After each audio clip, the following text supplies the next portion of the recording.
There is a lot of talk these days about resilience. Just mustering up the courage to deal with day-to-day, everyday life seems to be a real challenge for a lot of people.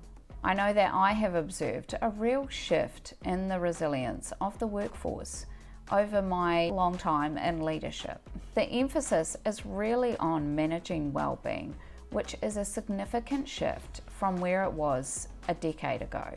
Actually, longer than a decade, but ages ago. When I was a younger employee, I was pretty much told just to suck it up and get on with it.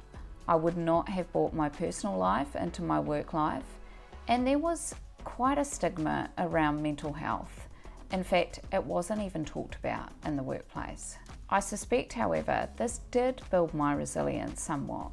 And while I might end up with years of counselling for built-up emotions in my workplace that were never expressed in the future, for now, I'm going to take it as a strength and a sense of control that has been built up in terms of how I present myself at work that I can utilise in my leadership. For leaders, the challenge is tough. You need to manage your own mental well-being, but at the same time, be self-aware enough to model resilience to your team.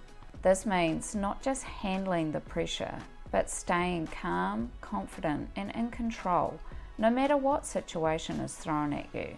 Your team looks at you a lot of the time, and even in those times where you're not really aware that they're watching you, they are taking their cues from you. And if you're panicking, they will too.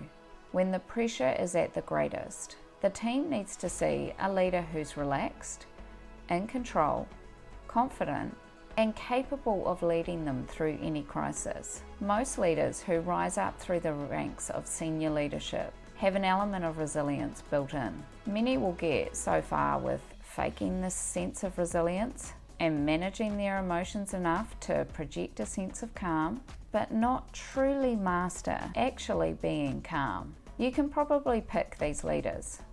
They're the ones that you kind of get a sense that something isn't quite right. Perhaps they're saying all the right things and projecting the right impression onto you, but something doesn't quite click. It could be that they haven't mastered being a resilient leader. So this week, I'm going to challenge you to start putting in place steps that will start building your own resilience as a leader so that you can master resilience. Think about how you typically react under pressure. Do you stay calm or do you let stress take over? Think about how you're framing up your perspective. A natural inclination when things happen is to catastrophize. This is normal, but it does make the problem seem a lot bigger, particularly at their early stages. And then it just kind of fades over time.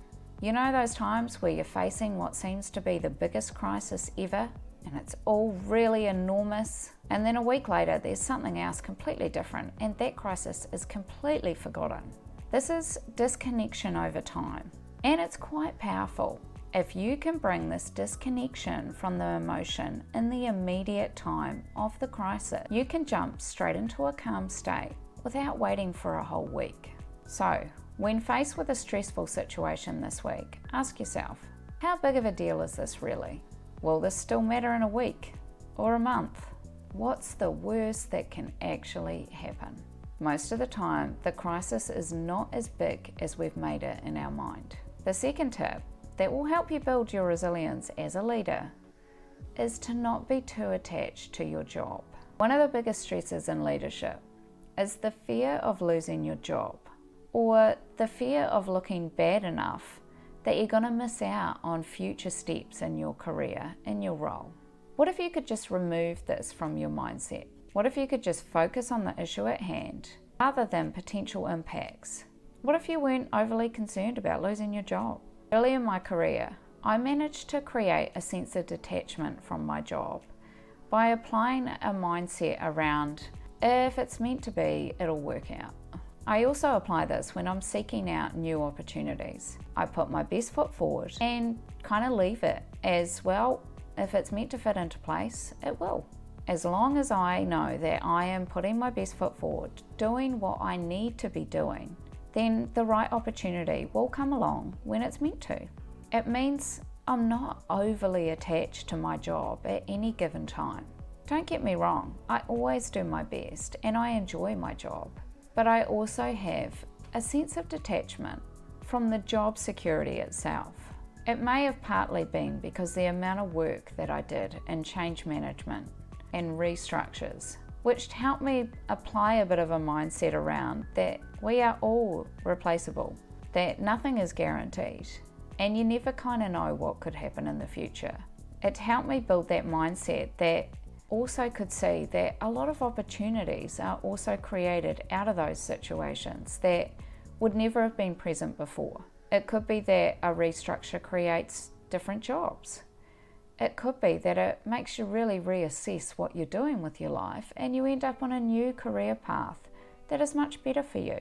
It's about reframing that negative thing into something that actually doesn't have to affect you that much. This is the job that I have now and it's working for me right now. It might not be the job that I'm in next year, and that's fine. There are many opportunities out there, and if you can reframe your thinking so you're detached from a job itself, it can be quite exciting. So for this week, try and really think about your mindset. If your company didn't value you, would you want to stay? What if this, what seems like bad situation, was actually opening up some doors and new opportunities for you? How would you approach things differently if you weren't scared of failing? This week, when something stressful happens, try to take a pause before reacting. Take a breath and check your perspective. Are you reacting because you're scared of something? Failing, losing your job? Is it really about the situation that is in front of you? Stay solutions focused. Don't make it worse by imagining all these scenarios and what ifs. Stay on track. Lead with calm confidence. Your team can then follow your energy. Try this out this week or over the next few weeks and see how your resilience starts to take shape. I would love to hear your comments or insights around how you reframe stress or detached from fear and what you might do differently moving forward. Try building on your resilience as a leader this week.